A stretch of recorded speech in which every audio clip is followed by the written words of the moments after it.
Les tops et les flops de cette rencontre, de cette victoire de l'Olympique de Marseille. Belle victoire éclatante. 4 buts à 0. Ça aurait même pu être plus lourd si Ismaïla Assar avait été plus décisif. C'est pour taquiner Romain, évidemment, que je dis ça. Non, mais tu as raison. Non, mais ça aurait pu être plus lourd, c'est vrai. Ou des notes plutôt hautes. Non, j'allais dire parce que je voyais. Et on a gagné 4-0 en Coupe d'Europe, quand même, les copains. 4-0. On va commencer avec Paul Lopez. Alors, c'est vrai qu'on avait le débat hors antenne avec Stéphane. Il me disait, en fait, il faut le mettre non noté parce que le pauvre. Comment tu le notes ce soir, Paul Lopez? Il n'a même pas eu de gestion aérienne, même balle au pied, il n'a rien eu il n'a pas eu besoin de, il venait pas le presser. Donc, franchement, on l'a déjà fait, hein, on a déjà mis un non noté à Paul Lopez. Hein. Moi 6, ça me va bien parce que il a eu 2-3 fois la balle, il n'a pas perdu, donc il n'a pas fait d'erreur. Donc voilà, il n'a pas fait d'erreur. Et parce qu'on n'en a pas parlé, mais quand il y a eu cette action à la 46e minute. Voilà, il a d'un coup, c'est lui qui. T'as l'impression qu'ils n'étaient pas revenus de la mi-temps, et c'est lui qui, juste après le coup franc, qui vient haranguer tout ça. Donc c'est un petit rôle, mais tout ce qu'il avait à faire, il a bien fait. Et juste, puisque c'est Lopez, une seconde sur ça. Oui. Je pense qu'il y a une petite part de réussite. Sous Gattuso sur Marcelinho, je suis sûr que la faute elle est dans la surface, elle n'est pas à l'extérieur. De Balerdi. De Balerdi. Ouais, mais là, avec la VAR. Non, mais. il veut dire que Balerdi l'a fait. Si c'est sous Gattuso ou Marcelinho, Balerdi, il fait la faute de 10 cm derrière. C'est tombé du bon côté. Je suis plutôt d'accord. Et c'est pour ça qu'on sent aussi que la saison tourne. Même le but qu'on marque, le deuxième but qu'on marque, le centre est contré 2 fois. Exactement. Il y a des matchs où ça n'a pas tourné et finalement on méritait que ça tourne. On pense à Monaco où Vitinha rate l'immanquable. Il y a eu d'autres matchs, là, ça ne me vient pas en tête rapidement, mais je sais qu'il y en a eu beaucoup. Heureusement qu'il y a la VAR, hein. Heureusement qu'il y a la VAR. Non, il n'y a pas la VAR, c'est l'arbitre de touche. C'est l'arbitre de touche qui lui dit c'est en dehors. Mais même pour de toute façon, il y aurait eu la VAR quand même, mais là pour le coup, il n'y a pas eu besoin de VAR. Et pour le penalty aussi qu'on obtient, c'est heureusement qu'il y a. Et là pour le coup, c'est fou de ne pas le voir en direct. Il a fallu 3 fois qu'il voie la télé pour. Et le mec de la VAR avait parfaitement préparé l'angle et tout en lui disant voilà, t'as pas besoin de voir plus que ça. C'est ça. Après, c'est vrai, clean sheet, il n'est pas forcément hyper responsable sur le clean sheet, mais c'est plus l'animation des. C'est pour ça que je vous dis. Mais 6, on va bien parce que de toute façon, on va pas mettre grand. Après, on peut aussi se dire que la médiane, elle va être très haute ce soir. Donc, si par exemple, je sais pas, il va y avoir 8 ou 9 tops, moi je le mettrais même à 6,5 parce que ça veut dire qu'il serait très loin de ses coéquipiers. Moi, je suis pas forcément d'accord. C'est pas grave. C'est pas contre lui, tant mieux, il a rien fait. Le pied, je l'ai trouvé beaucoup plus intéressant. Nombre de ballons qu'il a relancés, sur des passes longues à 30-35 mètres, qui arrivaient sur la poitrine de ses coéquipiers. Il a été plus précis, Dans ça, je l'ai trouvé bien, alors que je le trouve. Non, pas toi, Idriss. Je vois. Non, mais je veux dire, non, c'est pas ça. C'est juste que j'ai pas. Il était tellement pas pressé qu'on sait qu'il est capable de les mettre ces ballons. Ouais, mais il l'a fait. Moi, après, c'est pour ça que je te dis, on va pas perdre du temps sur Paul Lopez. Mettons 6. Allez, pas de soucis. C'est parce que moi, je suis dans le truc de dire, on va pas le noter, il a rien fait du match grâce à ce qu'il y a eu devant lui. Mais voilà, mettons-lui 6 et on n'en parle plus. Oui, 6. On a raison. On va s'aligner sur la note des lecteurs. Si on pouvait avoir le même débat sur Paul Lopez, sur les 10 plus 1, 2, 3, avec 5 matchs de Coupe d'Europe qui restent, ou 7, allons-y. Donc on va en finale. Allons-y, jusqu'en finale. 6. 6 pour Paul Lopez. Jonathan Klaus. 6 matchs. 6 matchs. Avec le retour, la finale et la mais 6 pour Lopez. 6 pour Paul Lopez. Donc, si on pouvait avoir ce débat sur Paul Lopez sur les 16 derniers matchs de la saison, on y va. Parce que finalement, on avait dit rapide sur Paul Lopez et ça fait. C'est Romain. 10 minutes. C'est ma faute. Non, mais il n'y a pas de souci. On est là, on prend du plaisir aussi. On a gagné. Mais on rigole. À un moment donné, il faut kiffer aussi. Jonathan Klaus, 7, qui est le premier top de ce match. Ça me semble honnête, cette note. Passeur décisif. 7 pour la passe décisive et on va mettre tellement de monde plus haut que. Et comme il a perdu quand même 2-3 ballons qui étaient un peu chauds, qui ont été bien gérés derrière sur des passes où il a raté, et il a réussi un très bon centre et il a eu beaucoup de centres qui sont pas arrivés à destination. Donc le 7, il est très bien. Depuis la sortie de Benassia au CFC. Il est limpide, Jonathan Klaus. Depuis le départ aussi de Gattuso, visiblement, ça l'a libéré. Après, ça, c'est beaucoup de monde, mais j'ai plus envie de mettre ce point-là. Je dis ça parce qu'on avait Bastien Cordoleani qui était présent pendant le talk, qui nous a dit que vraiment, avec Gattuso, ça passait plus du tout. Il y avait vraiment une vraie cassure entre les deux hommes. C'était déjà le cas aussi avec Marcelino, Jonathan Klaus. Depuis cet été, même avec Tudor en fin de saison dernière, ça passait plus. Il y avait un gros problème, Klaus, à l'OM depuis quelques mois. En tout cas, ça fait plaisir de retrouver notre latéral droit à ce niveau-là et ça fait un beau top pour Jonathan Klaus. On va passer à son pendant à gauche, 6,5. Là aussi, on est d'accord avec les lecteurs? Oui. Moi, je suis sur ça. Je suis sur 6,5. Je l'ai trouvé intéressant. Alors, il n'a pas eu de moment décisif. Il n'a pas fait d'erreurs non plus. Donc, on peut pas. Il a fait un beau match. Voilà, il a pas. C'est une bonne note. Oui. En première mi-temps, il a loupé quelques centres. On en discutait qui étaient vraiment à limite. Mais voilà, 6,5, on va pas prendre de risque en disant que c'est le dernier du 11 à échapper au top. Hein. Oui. À quelque chose près. Pour ceux qui vont nous trouver un peu dur, attendez d'avoir la suite. C'est pas dit, c'est pas dit encore.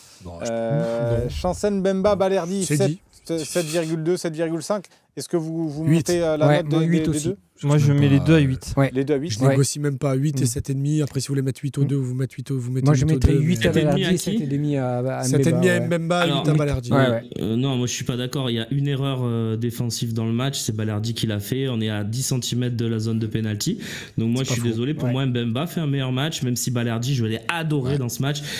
Mais vous pouvez pas mettre Balerdi devant Mbemba pour moi. Moi je mets, tu sais pourquoi? Parce que quand il y en a un qui, quand il voit un duel, il y va. Et après, ça dépend de la zone où tu es. Enfin, tu sais très bien. Je le dis depuis vraiment plusieurs mois. J'ai même eu ce truc-là saison dernière et j'ai même dit pourquoi il était sorti du 11. Chancel Mbemba refuse beaucoup de duels parce qu'il a peur de se faire mal. Il a récupéré pas mal de ballons. Il en récupère beaucoup tout court. C'est un excellent défenseur. Mais en faire attention à Mbemba qui se cache pas mal de fois sur des... Ouais, t'as raison Idriss, mais regarde, en première mi-temps, il fait une couverture de fou sur Akomash qui a éliminé 3 Marseillais. Il revient, c'est lui qui la dégage. 7,5. Voilà. Et pour moi, l'autre match de Balerdi, c'est quand même quelque chose. Ah, le match de Balerdi, si tu lèves cette petite faute... Je le step un peu au-dessus. Après, voilà, moi, si on met 8 aux 2, ça me choque pas. Hein, mais moi, j'étais sur 7,5. Moi, 8 aux 2, c'est pareil. Je trouve que là, il y a une complémentarité aussi qui se dégage. Ça faisait longtemps, sur une défense à 4, on parle, que j'avais pas vu une charnière. Jawara Nkoulou. Voilà, mais ça fait quand même plus de 10 ans. Quoi. Donc, ça faisait longtemps que j'avais pas vu une charnière aussi complémentaire. Balerdi... Je veux prendre 10 secondes pour dire que pour moi, je trouve qu'il a énormément progressé. Il est en train d'exploser maintenant. Et franchement, pour le coup, on peut féliciter déjà Balerdi de sa détermination de vouloir absolument rester à l'OM pour exploser, enfin pour y réussir. C'est pas tout le monde qui a fait ça. Il y en a qui ont pris la poudre d'escampette. Et puis, on peut parler aussi du flair de Longoria qui est allé chercher ce joueur il y a maintenant 3 ans et demi, 4 ans. Et que là, vraiment, pour moi, Balerdi, je l'ai assez critiqué pour constater que là, il y a eu une énorme progression dans sa façon de jouer. Et voilà, j'espère maintenant qu'on va le prolonger encore parce qu'il a que 2 ans. Il lui reste que 2 ans de contrat, je trouve que c'est très peu. Et comme on l'a dit déjà avec Idriss, il peut jouer dans beaucoup de très bons clubs européens. Oula. C'est pas sûr que tu le gardes à la fin de l'année. C'est même sûr que tu le gardes pas. Et si tu le gardes pas, il faut pas le brader surtout. Non, ça part à 40, 50. Attends, il y a des mecs qui sont partis en première ligue à 60-70 qui sont moins forts que ça. On est d'accord. Écoute-moi bien, tu sais, là j'ai un truc en moi là. Je me dis, il peut pas jouer en bleu et noir lui l'année prochaine là, avec lui d'un côté, Bastoni de l'autre là. Maintenant il est dedans parce que tu disais qu'il avait pas sa place dedans. Mais non, c'est pas qu'il a pas sa place. De match en match. Non, c'est parce que l'Inter a pas les sous. Ils vont pas mettre autant d'argent sur un défenseur. Ouais, ils font chier. Mais ouais, ils m'emmerdent. mais tu sais, en vrai, sans parler de souhait ou d'infos ou quoi, j'ai rien du tout. Hein. C'est juste. Il y a une envie perso de le voir sous Simeone à l'Atlético. Mais c'est très personnel. Ah bah ça serait très fort. Je me dis tu le mets entre les mains de Simeone là, 2 mois. Il passe de là où il est déjà très bien à là, c'est qu'il vole derrière. C'est vrai, moi tu me le mets dans les mains de Simeone, c'est après ça serait bien que si jamais il veut prolonger et faire s'il veut faire une saison de plus, on dit pas non.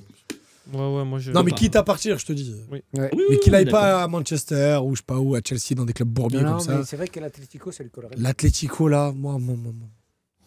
Ouais, il y a Didou Brogba qui nous dit les mecs, il y a 6 mois, ils disaient Balerdi est une pompe. Aujourd'hui, les mecs, ils disent c'est un monstre. En même temps, le niveau de Balerdi. Il n'a pas fait une saison de pompe sous Tudor non plus. Non, mais après, on est là pour constater, quoi. Quand un joueur il joue pas bien, on dit il joue pas bien, il a fait des mauvais matchs, il faisait des erreurs. Le vrai problème de Balerdi, c'est qu'il faisait énormément d'erreurs qui coûtaient des buts. Donc ça se voyait. Là, ces erreurs, il les a gommées. Et je suis désolé, en termes de QI football, il a énormément progressé dans tous les duels. Très fort. Il gère différemment les duels d'il y a 1 an et demi, 2 ans. Donc c'est ce que j'appelle justement une progression. Il a progressé. Il joue moins avec ses mains. Idriss parlait. Pardon, vas-y, Steph. Ouais, non, je disais qu'il jouait moins avec ses mains. Moins de fautes bêtes. Ouais, voilà, ça c'est moins de fautes bêtes, de pousser, tout ça. Donc, Et il gagne beaucoup plus de duels aussi. Il gagne, oui. Parce qu'à l'époque, il y a 2 ans, 2-3 ans, quand il commence à jouer, il perd beaucoup de duels. Il est bien, mais il est un peu propre sur lui. Il est pas sale. Là, il est sale. C'est ça qu'on aime, quoi. Je veux dire, moi, j'aime un défenseur comme ça. La saison sous Sampaoli, il est vraiment, vraiment, vraiment compliqué à suivre. Ouais, bien sûr. Alors que l'an dernier, c'est là où moi, je suis pas d'accord. Autant sous Sampaoli, j'étais ici à dire c'est un joueur qui me fait vraiment beaucoup bouger. Je sais pas si je vois qu'il a du talent, mais est-ce qu'il va être capable de l'exploiter ou est-ce que c'est une brêle et tout. Et puis l'an dernier sous Tudor, moi je trouve sur la fin de saison avec Gigot, c'est les 2 meilleurs. Kolasinac n'était pas mauvais non plus, hein, mais il fait une fin de saison, enfin une année 2023 incroyable, Léo Balerdi. Donc il a été beaucoup gêné par des blessures, mais ouais, ça fait un moment qu'il est très bon. C'est juste que là, il fait plus ses erreurs énervantes. Et ça, pour le coup, c'est pas que Gasset, parce qu'il y a beaucoup de joueurs qui ont été remis en selle par Gasset, mais Balerdi, c'est depuis le début de la saison. 8 du coup pour les deux, hein, on s'est mis d'accord sur le 8 pour Mbemba et Balerdi, ça me semble plutôt juste ce soir. Ensuite, le milieu de terrain. Romain, tu avais un petit bémol à apporter ? Non, pas du tout. Non, je voulais prolonger sur Mbemba qui apporte beaucoup de calme, même puisque tu parles du milieu, je vais insister sur Vertou, qui est vraiment peut-être notre joueur le plus régulier de la saison, et qui pour moi est à 8 aussi ce soir. C'est lui qui marque avec un dépassement de fonction magnifique. Il lui manque encore 2-3 trucs, mais c'est super. Et puis surtout, physiquement, il n'est pas encore revenu totalement il manque 2-3 trucs physiquement. J'allais te compléter justement, je ne savais pas si c'était ça que tu voulais dire. Mais c'est vrai qu'il revient de blessure et puis il fait un match énorme ce soir. Il met un but en plus. Et il met un but, le premier. Il est dingue. Moi, je le mets à 8,5. Je monte encore plus que Romain pour le coup, pour Verretou, parce qu'il est décisif. C'est lui qui met le premier but. Et au milieu de terrain, les combinaisons qu'il a fait défensivement, la paire et Kondogbia, on le disait aussi pareil en avant-match avec Idriss.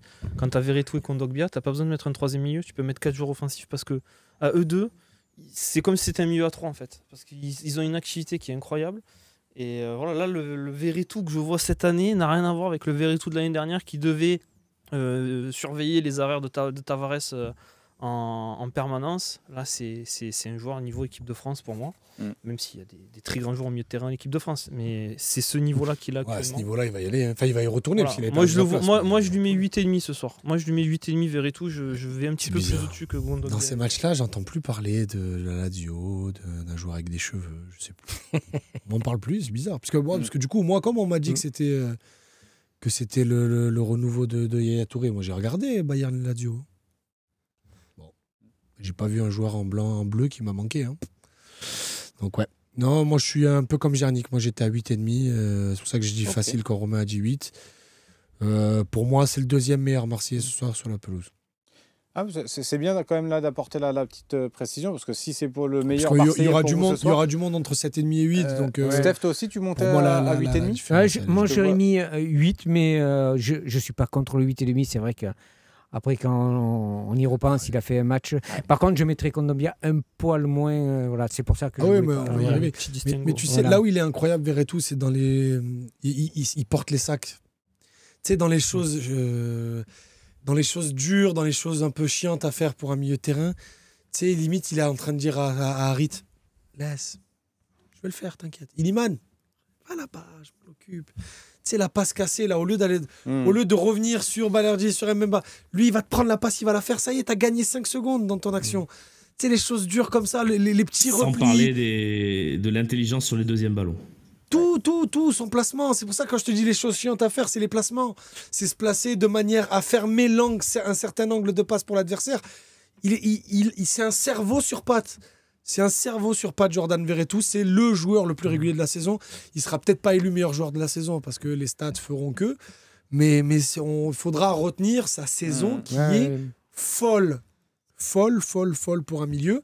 Et je vais même te dire, c'est peut-être la meilleure relayeur sur de la continuité que je vois à l'OM depuis le départ de Benoît Chérou. Enfin, ou depuis le départ, depuis la baisse de forme de Benoît Chéroux, donc depuis le titre.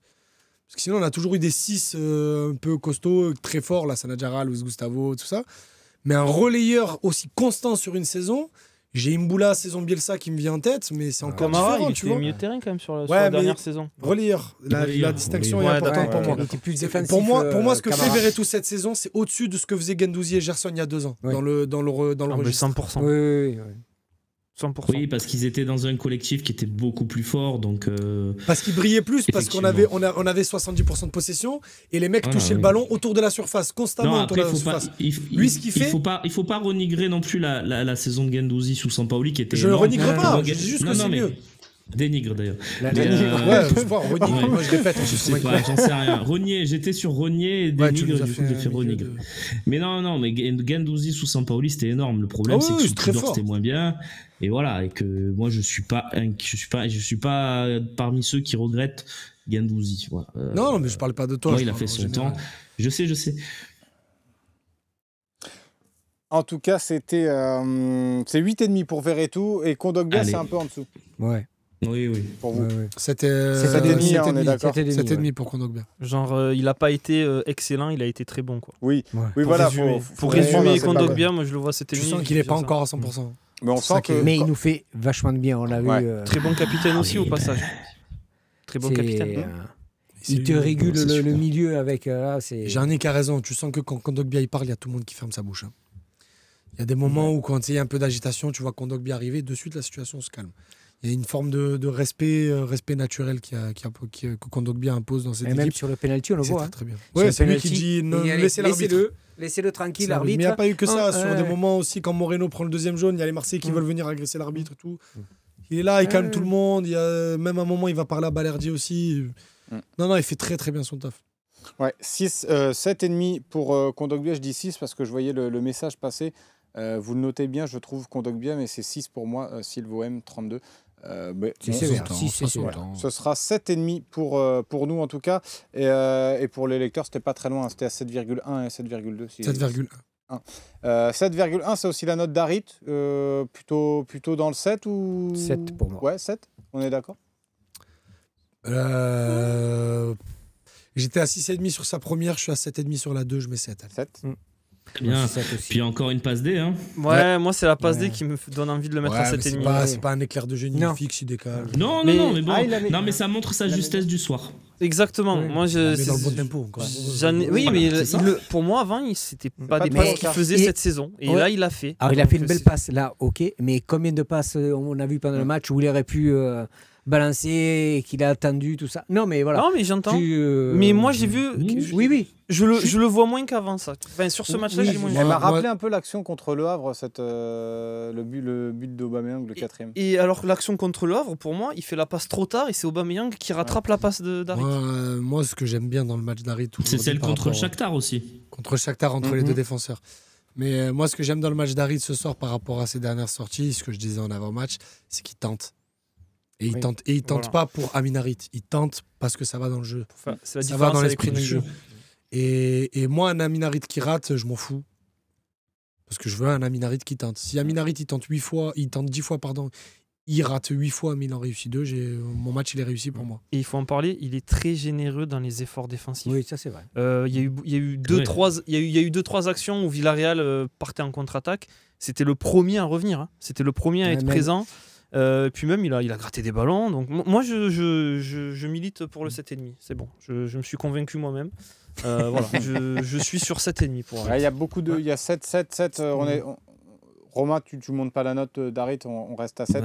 Après, c'est subjectif. Je suis d'accord avec Jarnik, mais on va me taxer de pro Harit. Donc, non, mais pour moi, il fait un match en progrès. Donc, je suis à 7 parce que je vais essayer d'être objectif. Voilà. Je ne mettrai pas beaucoup plus à Ndiaye tout à l'heure, donc je ne peux pas aller au-dessus. Ah ouais, ok. Mais bien entendu. Mais c'est intéressant parce qu'il y aura du débat, donc on va vite passer parce que là, il n'y a pas trop de doute sur la note d'Harit. On est plutôt sur du 7. Dans le chat, bon, ça oscillait entre du 6,5, du 7 et du 7,5 la plupart des notes, donc on est plutôt raccord. Ismail Assar, tiens, qui a fait beaucoup parler en première partie d'émission. Moi, je l'avais pas beaucoup critiqué, mais je trouvais que c'était insuffisant. Là, 8, il tourne autour de 8 presque, Ismail Assar. On est d'accord pour lui mettre 8 là-dessus, sur ce match-là, pour le coup. 8, oui. Il a fait... c'est dommage, comme on dit, si il marque son but, c'est... Ouais, je pense. C'est un match incroyable. C'est dommage. C'est la petite tâche. Il a fait une belle seconde mi-temps. Il les a mangés chaque fois qu'il débordait. Il est tué. Il a bien combiné avec Meïté aussi sur le long de la touche. Là, c'était bien. Franchement, 8. Et c'est vrai, s'il est un peu plus généreux, c'est... Il obtient le penalty. Il obtient l'expulsion également de Moreno. Donc c'est déjà deux situations. Je crois que c'est sur lui qu'il y a les 2 fautes, non? Ouais. Je dis pas de bêtises. Après sur la faute. Non, c'est sur Ndiaye la première. La première est sur Ndiaye. Ah oui, la première est sur le retard. On se disait, est-ce que c'est pas plus? Ouais, c'est pas. Ouais. On est 8 sur. 8.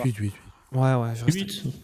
C'est vrai qu'on en a beaucoup parlé d'Ismail Assar, donc on va pas refaire trop de focus là-dessus. Et surtout, je sens que ça va être intéressant sur Iliman Ndiaye avant de noter Pierre-Emerick Aubameyang. Le petit débat sur Ndiaye, tu penses le mettre à combien, toi, Romain? Non, mais moi, je suis 7,5 parce que je trouve que 7,5 c'est une très jolie note. Non, mais je dis pas beaucoup plus. Je peux pas. Pour moi, il peut pas aller au-dessus parce qu'il fait pas non plus un match incroyable comme il nous avait fait sur sa première réussie sous Gasset. Là, pour moi, il fait un très bon match. Il fait beaucoup de mal à la défense. 7,5, c'est une très très bonne note sur le Phocéen. Je pense que ce soir, c'est la note juste et je vais suivre les lecteurs. Voilà, j'ai beaucoup aimé son match et il est très important dans ce 11. Et pour rien au monde, je le change. Voilà. Ouais, je suis complètement d'accord. Parce que je croyais que tu allais mettre 7, c'est pour ça. La qualité technique dont il fait preuve depuis quelques matchs, qu'il avait déjà, mais qu'il arrive à mettre en pratique et au service du collectif. Le premier but, il est pour lui. Oui, bien sûr. Parce que le premier but, on en parlait avec Idriss, où Idriss, tu vois, les deux défendent mal, tout ça. Mais en fait, il est tellement précis avec le ballon maintenant que les défenseurs ils se mettent à 2 sur lui et ça permet de décaler Klose. Et donc, il fait une belle passe à Klose. Donc non, 7,5 pour moi.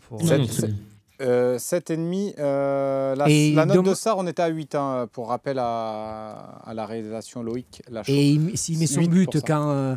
à l'entrée de la surface, et il comble son... Ça fait 4-0 la mi-temps, s'il met ça. Il en a une deuxième aussi en seconde. C'est vrai qu'il a 2 occasions grosses quand même qui loupe Ndiaye. La première, on peut dire... C'est Reina qui la sort. Reina fait un bel arrêt, mais vas-y, il peut tirer mieux que ça. La deuxième, il l'envoie en l'air. Il l'envoie en l'air, mais c'est pas un raté incroyable. Il y a du monde encore dans la surface. Il pourrait cadrer, certes, mais il y a des gens... Il y a les 2 défenseurs qui arrivent. Il y a des gens, mais tout ça, à la première, à la limite, il aurait pu mieux la négocier. Reina fait un bel arrêt, c'est 50-50. En tout cas, on va pas faire la fine bouche non plus sur... Oui, c'est qui aurait dit il y a un mois qu'on lui mettrait des 7,5. C'est ça, ça fait 3 matchs d'affilée qu'il est... On s'excuse presque de lui mettre 7,5, mais...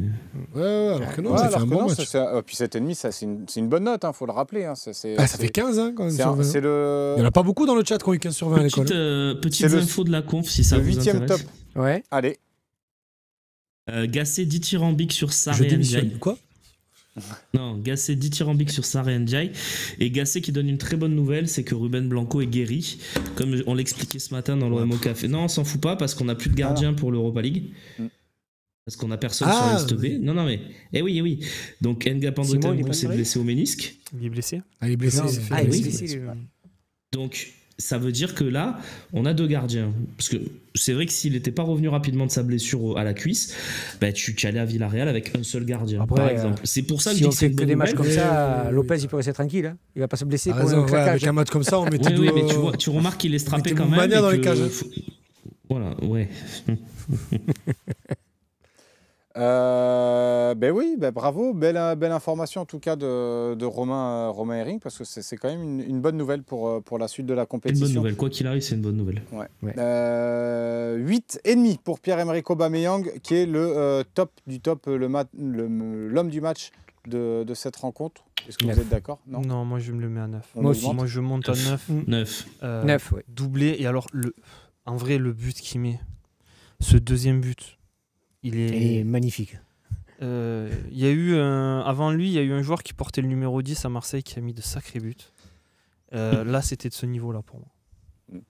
J'ai pas eu la même réaction lors du but sur le PAOK que j'étais avec Idriss. Ça reste une vidéo assez pas mal, mais on a eu une belle réaction sur celui-là.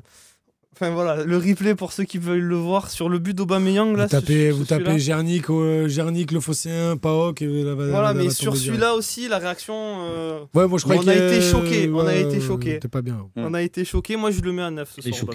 Mais il n'a pas fait que ça. Hein. Si on regarde le match, il a fait des replis défensifs à un moment donné. Il a pressé. Donc, ce qu'on disait qu'il ne faisait pas trop du temps de Gattuso et de. Mais il a été au top. Ouais, au top. Et c'est pour ça que j'aimerais juste revenir sur ce que disait Idriss sur le fait que pour lui, ça ne matche pas totalement. Attendons la fin de saison, Idriss, quand même. Parce que selon les résultats des 10 derniers matchs de championnat, selon l'impact qu'il aura dans ces matchs-là, selon le classement final et selon la suite de la campagne d'Europa League, il peut très très vite te faire changer d'avis, et même objectivement. Et même subjectivement d'ailleurs, parce que je pense que selon les émotions qu'il peut te donner dans cette fin de saison, tu verras que peut-être il va te faire changer d'avis. Moi, il m'a fait changer d'avis. J'avais le même sentiment que toi. C'est pour ça que je comprends ce que tu disais tout à l'heure sur le feeling de ça matche pas, il manque un truc. Mais quand même, il nous a mis des buts de malade mental cette saison. Le but contre l'Ajax, le retourné. Pour moi, il y a un truc qui se passe avec ce joueur, et le voir porter le maillot de l'OM, j'étais pas chaud. Je suis honnête, hein, comme toi. Moi, j'ai toujours un truc qui me disait putain, on a perdu Sanchez pour ça. Et ben, ça me dérange plus. Voilà, d'avoir perdu Sanchez pour Aubameyang, et je suis de plus en plus séduit par le joueur, par l'attitude, et même aussi par ce qu'il apporte dans le jeu, alors que c'était un truc qu'on ne pouvait pas imaginer à un moment de début de saison à Idriss. Et franchement, il a une qualité de buteur qui, dans la grande histoire de l'Olympique de Marseille, ne peut pas être renié, et selon ce qu'il peut faire en fin de saison, pour moi, il s'inscrira dans cette grande histoire. Il est déjà 3e meilleur buteur de toute l'histoire du club en Coupe d'Europe. Je pense qu'on n'assiste pas assez sur cette stat. C'est monumental. Oui, après, bon, pour moi, c'est très bien, hein, mais pour moi, ça souligne surtout que on fait plus rien en Europe depuis 20 ans, plus que une vraie perf d'Aubameyang, sur le fait, qu'on garde pas les bons joueurs. Voilà, je me reformule. Qu'on fait rien en Europe depuis 20 ans parce qu'on garde personne aussi. Dès qu'un mec fait une très bonne saison, il s'en va. Mais bon, regarde, Thauvin, il a 6 buts, je crois. J'ai parlé de joueurs de niveau. Par exemple. Non, à Thauvin, il y a 2 saisons, il fait 20 buts, 10 passes. Je rigole, mais il n'y en a qu'une sur laquelle il joue l'Europe, et comme par hasard, quand le niveau s'élève, il est plus là. C'est vrai. Non, je rigole. Les bons joueurs. Mais oui, Romain, je vois très bien ce que tu veux dire. Bon, de toute façon, moi, je vais pas tergiverser. Je vais pas répéter ce que je disais en début. J'ai mis 9 à Aubameyang, et c'est le meilleur Marseille ce soir. Et voilà. 9 pour Pierre-Emerick Aubameyang, qui est l'homme du match. Je crois que c'est pas la première fois. De la saison, on n'a pas noté Unai encore. Non, on va noter. On va noter. Oui. Plus beau but de la saison pour moi. Mais moi, en fait, franchement, je vous cache pas que je suis pas sûr que ce soit. Sur Canal, il a dit que c'était intentionnel. Tu connais un mec qui va te dire j'ai pas fait exprès. Non, mais il regarde les cages, le pied, la façon dont le pied est tourné. Pour moi, il l'a voulu tirer. Quel but ? Le but de Muguet l'année dernière.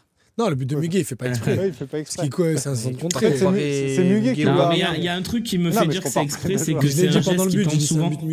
Vas-y, Romain. Le truc, c'est qu'il tente souvent ce type de geste. Donc, pour moi, il n'y a aucun doute sur le fait que ça soit volontaire. Tu vois, le petit piqué qu'il essaie de faire passer par-dessus le gardien, il le fait très souvent.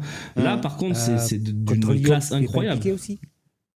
Moi, j'ai un truc là. À Nice, le duel à Nice où ça frappe le poteau, c'est un piqué. C'est un truc qui tente souvent, le petit piqué. Dans sa carrière, il en a mis beaucoup des comme ça. Il y a Mantis qui le dit sur le chat. Moi, je suis un peu d'accord. Le but de Balerdi contre Monaco. Oui. Il y a un truc avec il efface 2 joueurs, la frappe à 25 mètres derrière. Tu vois, il y a un truc. À voir le parce qu'après, le retourner contre l'Ajax aussi, ça se dit un peu dans le chat. C'est vrai que. Et on a mis des beaux buts, c'est bien.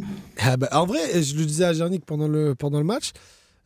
Tous les ans, en Coupe d'Europe, on met toujours un but de fou. C'était le but de Leipzig avec Payet. Là, il y avait le but de PAOK. Bon, c'est encore Payet. Mais là encore, cette année, l'an dernier, le but de Guendouzi à Francfort avec le centre d'Mbemba. Tous les ans, en Coupe d'Europe, on met notre but. remonter même à Drogba avec cette fameuse talonnade qu'il a inspiré des nombres d'attaquants pendant 20 ans. Contre Newcastle. Incroyable. Newcastle, bien sûr. Donc, ouais, c'est vrai. Voilà, donc 7,5 pour Iliman Ndiaye et 9 pour Pierre-Emerick Aubameyang. Voilà pour le 11 titulaire de l'Olympique de Marseille, ça fait de beaux tops. Seul Quentin Merlin, le malheureux Quentin Merlin qui passe à côté de top. Mais voilà, je pense. Après, il n'a pas 3. Hein. Non, mais ça reste une bonne note. Meïté et Unai, rapidement. Meïté, entrée honnête. 6,5. Moi, je mets la même note qu'à Merlin. Ouais, reste à 6, moi, c'est honnête. Je défendrai pas mon 6,5. C'est honnête sans plus. 6 pour Bamo. Et c'est une bonne note, 6. Oui, c'est une bonne note. Bonne rentrée en plus, sur un poste qui n'est pas forcément son poste de prédilection. Donc c'est honnête. 6 pour Bamo. Vous n'avez pas été surpris d'ailleurs qu'ils ne mettent pas Mbemba à droite et Meïté dans l'axe ? Non, parce que c'est pas la première fois que Meïté rentre à droite. Il me semble que contre le Shakhtar, ou je sais plus si c'est le match aller ou le match retour, mais il a joué déjà à droite. Carrément Brighton où il a joué. À Brighton, non ? Mais il me semble qu'il n'y a pas longtemps. Mais là, contre le Shakhtar aussi, il était rentré directement à droite aussi. Donc, d'accord. Au retour. Mais non, ça m'a pas choqué parce que c'est pour un bout de match et la paire Balerdi-Mbemba marchait tellement bien que Meïté était juste là pour gérer, donc pas de problème. Ouais, c'est vrai. Non, excusez-moi, mais parce que j'ai vu Unai, 2 pour Unai, il ne faut pas non plus exagérer. Non. La note de Asdin Unai, on lui met la moyenne à 5 5. Moi, je le laisse à 5. Moi aussi, à 5. Il est rentré pour gagner du temps, il l'a fait. Le truc, c'est qu'il a freiné la Furia un peu. C'est un peu ça qui m'a. C'est pour ça que je le baisse un peu. C'est la vraie différence avec Harit, si on doit comparer, parce que c'est pas des joueurs similaires, mais qui sont sur les mêmes. Des joueurs similaires. Non, mais ils sont sur les mêmes. Moi, j'avais plus ou moins les mêmes critiques avec les deux, c'est-à-dire qu'ils gardaient trop la balle, etc., etc. Mais là où Unai, on en parlait pendant le match, c'est-à-dire qu'il prend pas le risque de faire la passe. Il n'a pas pris le risque d'aller chercher la passe et quitte à ce qu'il perde la balle. Là, il est dans une situation où il préfère faire la passe en arrière et pas prendre le risque que Harit prend. Et je pense que c'est pour ça n'a pas été une volonté aussi de l'OM de gérer un petit peu en cette fin de match. Je suis pas sûr. Tu as des coups à faire. Je suis pas sûr. Il les fait pas. Je pose la question, je ne dis pas que c'est mon avis. Mais et un manque d'intensité aussi. Ouais, voilà. Donc 5 parce qu'on gagne 4-0. Mais tu fais un match avec un score différent, la note pour moi elle est différente. Mais allez-y, parce que si vous voulez descendre la note... Non, moi je pense que 5 c'est juste par rapport à toutes les autres notes. Mais parce qu'on gagne 4-0 et qu'il rentre et qu'il y a déjà 4-0. S'il rentre et qu'il y a 2-0 et qu'on finit à 2-0 parce qu'il a décidé de ne pas faire les différences et de ne pas prendre ses risques, moi la note elle est beaucoup plus basse. Ouais. Mais ce que je voulais dire, c'est peut-être qu'il fait cette rentrée-là parce qu'il y a 4-0 justement. S'il y avait le score était serré, peut-être qu'il aurait pas, serait peut-être pas rentré d'ailleurs. Ouais, c'est pas impossible. Après, il a quand même la confiance de Gasset. Il a quand même intégré, il réussit à l'intégrer, mais pour l'instant, il s'est pas mis. Il y a pas eu le changement de visage qu'on voit sur Harit, Ndiaye et Aubameyang pour moi. On le voit pas encore sur Unai, mais ça ne saurait tarder. C'est un magicien, Gasset.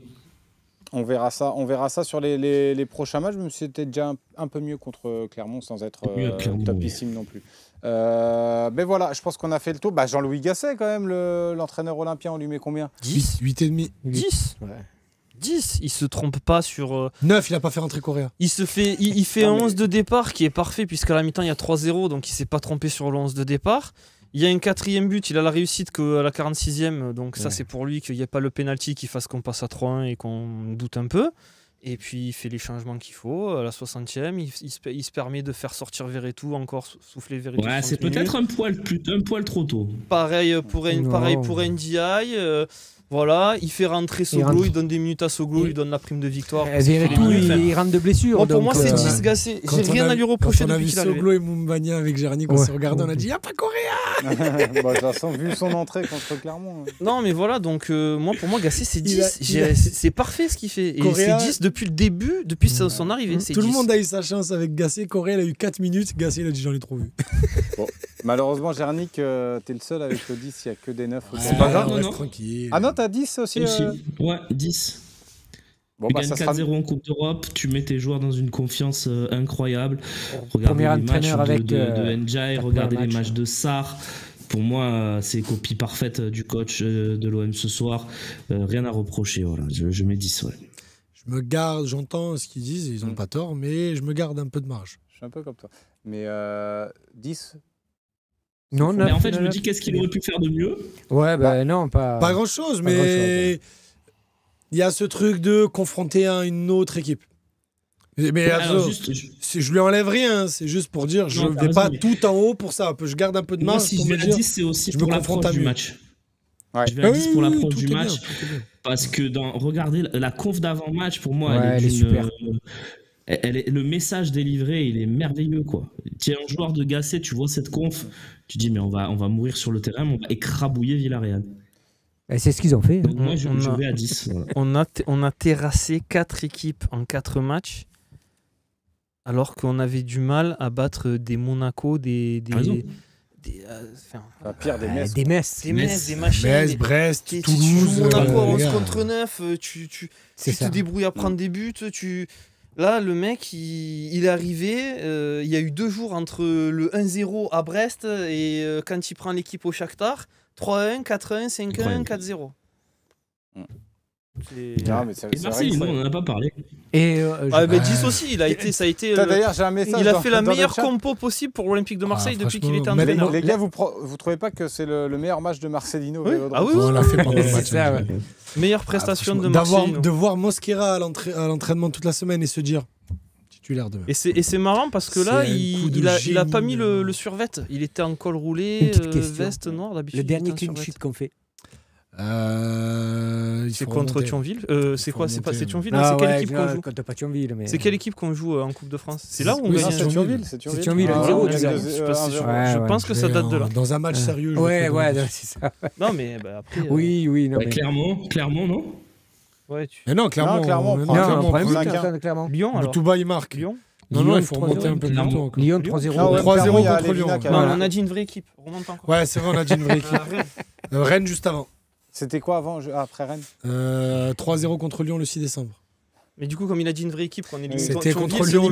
Si on élimine Thionville, on élimine Lyon. C'était contre Lyon le 3 décembre. Je rappelle que Lyon est en demi-finale de la Coupe de France. Félicitations. Contre Rennes? Non, Valenciennes. Valenciennes.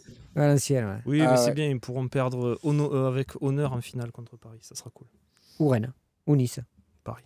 Bon, c'est pas le débat en tout cas. On va passer. Ça va être 9,5 pour notre ami Jean-Louis Gasset, puisqu'il y a 2,9 et 2,10. On est obligé de couper la poire en deux. C'est très bien. Donc ça sera 9,5. Très très bonne note pour Jean-Louis Gasset, qui est finalement l'homme du match ce soir. L'arbitre, rapidement. Il a été monstrueux. Non, il était nul. Il était nul des deux côtés. Ouais. Il a fait une meilleure deuxième mi-temps que sa première, on va dire. Ouais, c'est exactement ça. Allez, où il a pris les bonnes décisions. 5, on lui met la moyenne. 5 sur 10. Et il était bien coiffé par contre, 5,5. Non, il était bien, pourquoi l'arbitre? Pourquoi l'arbitre déjà, il voit pas un penalty que tout le monde voit déjà. Il est indiscutable, et il a besoin de la VAR pour le voir. Alors, il a l'humilité d'accorder qu'il s'est trompé, on peut lui donner ça. Et puis, il fait il siffle des premières mi-temps, et sur les fautes marseillaises, il y a une contre-attaque qui se joue, il décide d'arrêter le jaune.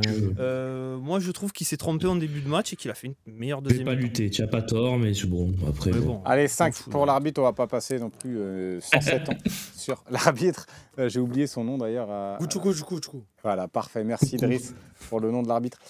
C'est ça en plus. Hein. Et cet arbitre, on avait déjà gagné un match européen avec lui. On n'a jamais perdu, je crois, avec lui en arbitre. On avait gagné 3-0 contre Braga avec lui. Il faut qu'il nous... Oui, ils l'ont fait passer. Il faut qu'il nous arbitre tout le temps. J'ai cherché, j'ai pas trouvé. Et le match, rapidement, si on est un téléspectateur neutre, c'est un beau match. Un beau match de Coupe d'Europe. Tu vois du rythme, 4-0. Un beau stade. Une petite VAR. Un bon show. On n'a pas le son ici, mais le Vélodrome, apparemment, c'était quelque chose. Donc, on m'a dit que c'était... Très belle ambiance, visiblement, au Vélodrome. On a vécu vraiment un très beau match. Tiens, j'ai le nom de l'arbitre, Serdar Kozubuyuk. J'étais pas loin. T'étais pas loin, Idriss. Voilà, on se retrouve demain. Demain, l'OM au café avec Romain Herring, l'excellent Romain Herring, qui va débriefer ce match-là. Il y aura à 18h le talk également. Le talk, comme le dit Idriss, le talk à 18h pour redébriefer cette rencontre et pour rentrer aussi tout doucement dans ce OM Nantes, parce que ça va arriver vite, c'est dimanche à 21h OM Nantes. Prenez rendez-vous, il y aura également encore une fois 4 heures de direct. On sera avec Flo Benidriss qui sera ici avec nous en plateau. Voilà pour les petites infos, restez connectés sur lefosséen.fr, passez une très belle nuit, à demain, ciao ciao.